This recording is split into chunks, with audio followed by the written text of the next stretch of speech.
आणि IT hub एवढं मोठं आयटी हब जे भारतात नाही तर पूर्ण जगात नावाजलेलं आहे. पण सगळ्यात महत्वाची गोष्ट आहे की ते बेसिक नाहीये जे आपण 1947 फ्रीडम झाल्यापासून भांडतोय, पाणी, इलेक्ट्रिसिटी, ते अजूनही हिंजवाडीचं IT hub भांडतंय.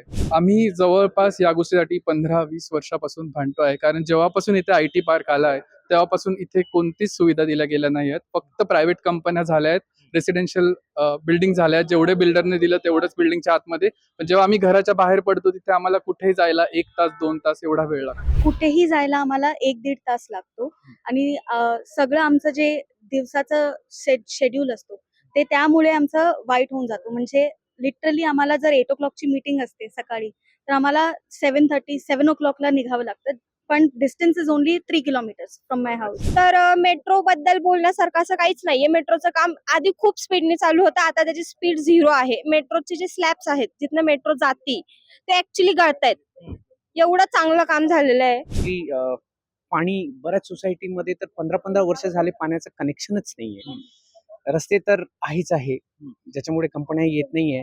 Hinjawadi IT hub जे सध्या प्रसिद्ध होतं, मात्र आता त्याची दुर्दशा झाली आहे. आणि हे सर्व सांगतायत ते इकडचे इंजिनियर्स आहेत, ज्यांच्याशी आपण बातचीत करणार आहोत. नेमक्या समस्या काय आहेत त्यांच्याकडनं जाणून घेणार आहोत. हे तुमचं नाव? वर्षा. सध्या काय परिस्थितीला सामोरं जावं लागतं तुम्हाला? काय परिस्थिती? बरेच प्रॉब्लेम्स आहेत. म्हणजे ट्रॅफिकचा खूप प्रॉब्लेम असतो इथे आणि पावसाळ्यात खूप त्रास होतो. म्हणजे फेज 1 वरनं फेज 3 ला जायला पण 1 तास लागतो. आता ऑफिसला जाताना, म्हणजे तुम्ही मोठ्या मोठ्या ऑफिसमध्ये काम करतात आणि एवढं ट्रॅफिक मध्ये जाऊन तुम्ही मीटिंग्सला जायचं, ते सगळं प्रॉब्लेम होतो आम्हाला. प्लस आम्ही एवढं म्हणजे हिंजवडी जीसीसी साठी किंवा आयटी हब साठी मोठी गोष्ट आहे आणि त्यात मग इन्फ्रास्ट्रक्चर जसं बेसिक आपल्याला जर प्रॉब्लेम असेल तर दॅट इज समथिंग दॅट आपल्याला फिक्स करायची गरजेचं आहे एकदम. रस्त्यांचे रस्त्यांवरील खड्डे असतील, फुटपाथ नाही, अशा सुद्धा काही काही बाजू इकडे पाहायला मिळतात. हो आहे. रस्त्यांवर खड्डे आहे, कन्स्ट्रक्शनचं खूप चालू आहे काम, मेट्रोचं काम चालू आहे, त्यामुळे फुटपाथ्स नाहीयेत लोकांना चालायला. आणि रिक्षा पण घ्यायला आम्हाला खूप त्रास होतो. काही पब्लिक ट्रान्सपोर्टेशनचा पण त्रास होतो, कारण की खड्डे बरेच आहेत रोडवर. तर हे सगळं प्रॉब्लेम आम्हाला ऍक्च्युली 2 वर्ष झालेत आणि हे वाढत चाललंय. म्हणजे सोल्युशन काय तर दिसत नाहीये. पण कन्स्ट्रक्शन तसंच चालू आहे. बिल्डिंग येतात, नवीन ऑफिसेस बनतायत तिथे, पण बेसिक इन्फ्रास्ट्रक्चरवर लक्ष आता तर सध्या नाहीये. आयटी हब म्हणून ओळख आहे, मात्र सध्या वॉटर पार्क म्हणून ओळखलं जाते. काय सांगाल? हो, याचा तर खूप मोठा प्रॉब्लेम झाला आणि त्याचा सगळ्यात बेसिक इश्यू आहे की रस्ते. जसं तुम्ही म्हणाला फुटपाथ नाहीये. फुटपाथ तर दूरची गोष्ट आहे. जे रस्ते आहेत त्यातच खड्डे झाले आणि त्यामुळे इथे वॉटर पार्क सारखी स्थिती झाली आहे. आणि आयटी हब एवढं मोठं आयटी हब जे भारतात नाही तर पूर्ण जगात नावाजलेलं आहे. पण सगळ्यात महत्वाची गोष्ट आहे की ते बेसिक नाहीये जे आपण 1947 फ्रीडम झाल्यापासून भांडतोय, पाणी, इलेक्ट्रिसिटी, ते अजूनही हिंजवाडीचं आयटी हब भांडतंय. स्वातंत्र्याचा विषय काढलात. 80 वर्ष पूर्ण झाली आहेत. 80 वर्ष पूर्ण झाल्यानंतर आयटी हब मध्ये जर अशी परिस्थिती आहे, तर साधारणतः जसं यांनी सांगितलं की 1-1 तास वाहतुकीमध्ये लागायला लागतो. काय मागणी कराल? आमची मागणी एवढीच आहे की जरी बेसिक गोष्टी जरी पूर्ण केल्या, रस्ते, पाणी, जे बिल्डिंगला तुम्ही अप्रुव्हल देताय बांधण्यासाठी, तिथे आधी पाण्याची सोय आहे की नाही ते तरी बघितलं पाहिजे. ते सुद्धा बघितलं जात नाही. आणि त्याच्यामुळे आमची आयटीची मागणी एवढीच आहे, आयटी इंजिनियर्सची, की आम्ही ज्या एरियामध्ये राहतोय तिथे ऍटलीस्ट बेसिक अम्युनिटीज मिळाव्या. रस्ते, पाणी, चांगले रस्ते, या सगळ्या गोष्टी मिळाव्या. किती वर्षांपासून साधारणतः या सगळ्या गोष्टींचा सामना तुम्हाला करावा लागतो तुमच्याकडे? आम्ही जवळपास या गोष्टीसाठी 15-20 वर्षापासून भांडतो आहे, कारण जेव्हापासून इथे आयटी पार्क आलाय तेव्हापासून इथे कोणतीच सुविधा दिल्या गेल्या नाही आहेत. फक्त प्रायव्हेट कंपन्या झाल्या आहेत, रेसिडेन्शियल बिल्डिंग झाल्या आहेत. जेवढे बिल्डरने दिलं तेवढंच बिल्डिंगच्या आतमध्ये. पण जेव्हा आम्ही घराच्या बाहेर पडतो तिथे आम्हाला कुठेही जायला 1 तास 2 तास एवढा वेळ लागतो. सेम प्रश्न तुम्हाला आहे. काय सामना करावा लागतो? कारण का किती वर्षांपासून हे सगळं मी ऍक्च्युली मुंबईवरनं इथे मूव्ह झाले. 3 वर्ष झाले मला. पण गेल्या 3 वर्षात हे प्रॉब्लेम कन्सिस्टंट राहिलाय आणि जसं ह्यांनी म्हटलं, कुठेही जायला आम्हाला 1-1.5 तास लागतो आणि सगळं आमचं जे दिवसाचं शेड्यूल असतो ते त्यामुळे आमचं वाईट होऊन जातो. म्हणजे लिटरली आम्हाला जर 8 o'clock ची मीटिंग असते सकाळी, तर आम्हाला 7:30-7 o'clock ला निघावं लागतं.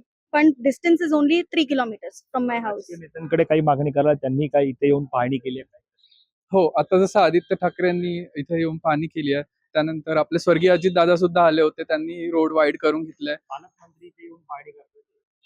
अजून तरी आमच्या लक्षात आलेलं नाही. पालकमंत्री इथे येतात, पाहणी करून जातात यासाठी. मला तर माहित नाहीये ते, पण जर येत असेल तर आम्हाला चान्स भेटेल त्यांच्याशी बोलायला. पण हे गरजेचं आहे की त्यांच्याशी बोलून आमचं जे आहे त्यांना प्रॉब्लेम सांगावं. आले तर बरंच आहे. इकडच्या साधारणतः काय समस्या आहेत? कारण का ज्या प्रकारे जे बरेच नागरिक आहेत जे खरं तर आयटी हब म्हटलं तर लांबून लांबून येतात, मात्र अशा परिस्थितीला सामना करावा लागतो. काय सांगणार? I can understand their problem, कारण की मी मुद्दामून घर जवळ घेतलं होतं हे विचार करून की मला 10-15 मिनिटं लागतील, मला जायला इझी पडेल.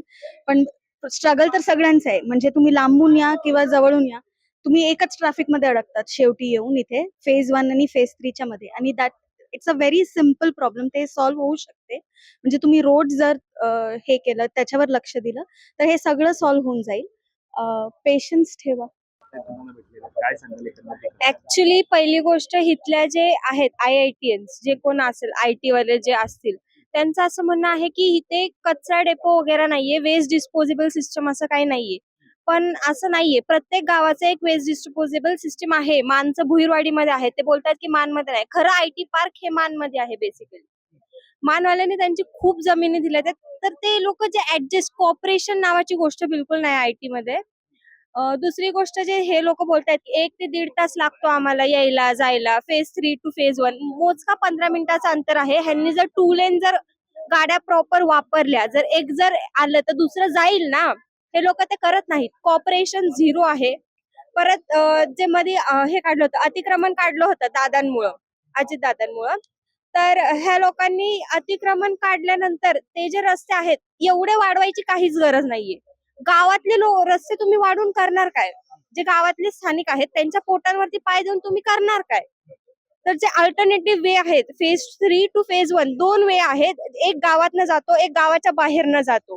तर तुम्ही लोक ते गावाच्या बाहेरनं जे रस्ते जातात अल्टरनेटिव्ह रोड्स आपण म्हणू शकतो, ते तुम्ही नीट करू शकता.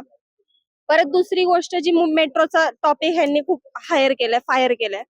तर मेट्रो बद्दल बोलण्यासारखं असं काहीच नाहीये. मेट्रोचं काम आधी खूप स्पीडने चालू होतं, आता त्याची स्पीड 0 आहे. मेट्रोचे जे स्लॅब्स आहेत जिथनं मेट्रो जाती ते ऍक्च्युली गळतायत.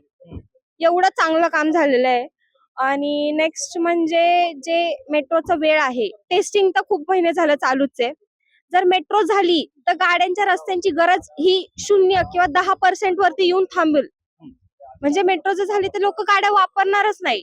फ्युएल वाचेल. जे तुम्ही बोलताय ना पोल्युशन आहे, वॉटर बॉडीज वरती अफेक्ट करते, तर ते सगळं वाचू शकतं ना मेट्रो जर वेळेवरती झाली तर. आता नेमकी काय मागणी केली तुम्ही? काय या सगळ्यामध्ये पर्याय आणि काय झालं पाहिजे?